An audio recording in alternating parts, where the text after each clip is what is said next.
Produksi Film, ketemu lagi sama aku di Learning Journal. Kali ini kita akan mengulas kembali, jadi aku akan sharing kepada teman-teman semua tentang apa yang kita bahas di kelas teknik produksi film kemarin. Kita telah membahas dengan tema merakit dunia visual. Jadi film itu bukan hanya sekadar hiburan saja, melainkan juga gabungan antara seni, teknologi, dan manajemen. Lewat film, kita bisa menyampaikan isi pesan, budaya, bahkan nilai-nilai sosial loh. Nah, proses untuk membuat film itu kan juga panjang banget.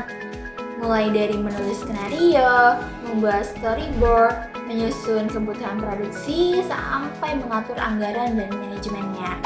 Setiap tahap itu penting banget biar ide yang kita punya itu bisa menghasilkan film yang bagus dan terencana. Pertama, ada menulis skenario.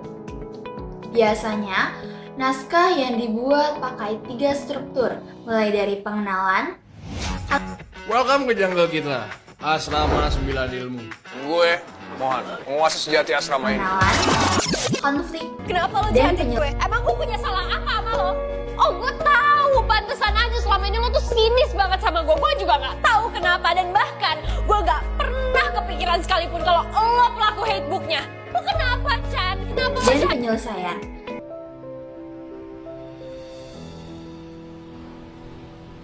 Dia nggak ada di depan kamu.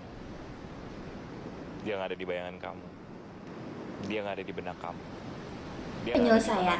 Selain itu, karakter dalam film juga harus dibuat seolah-olah adalah kenyataan. Biar penonton ikut masuk ke dalam film tersebut, merasakan emosi yang sama dan nyambung sama jalan ceritanya. Unsur visual seperti warna, pencahayaan itu juga sangat penting dalam prosesi pembuatan film. Karena ini bisa menguatkan suasana dan makna cerita yang akan disampaikan. Nah, yang kedua ada storyboard. Storyboard itu kayak gambar-gambar sketsa yang menunjukkan urutan-urutan adegan sebelum syuting dimulai loh. Fungsinya agar sutradara dan tim produksi punya panduan visual. Jadi, proses syuting bisa lebih cepat dan terarah. Sekarang storyboard bisa dibuat di digital seperti aplikasi Storyboard Pro atau Photoshop. Nah, enaknya biar direvisi langsung dan dikerjain bareng-bareng sama tim meskipun dari jarak jauh. Misalnya kita mengerjakan seperti di rumah. Nah, yang ketiga ada breakdown script dan breakdown budget.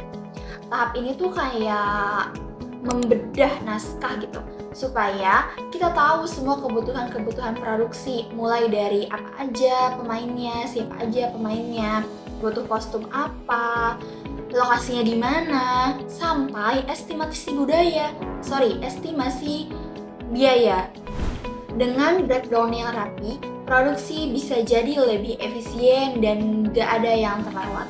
Anggaran juga bisa dihitung lebih akurat, jadi tim bisa mempertimbangkan anggaran-anggarannya dan bisa bekerja lebih teratur. Yang keempat, ada manajemen produksi film.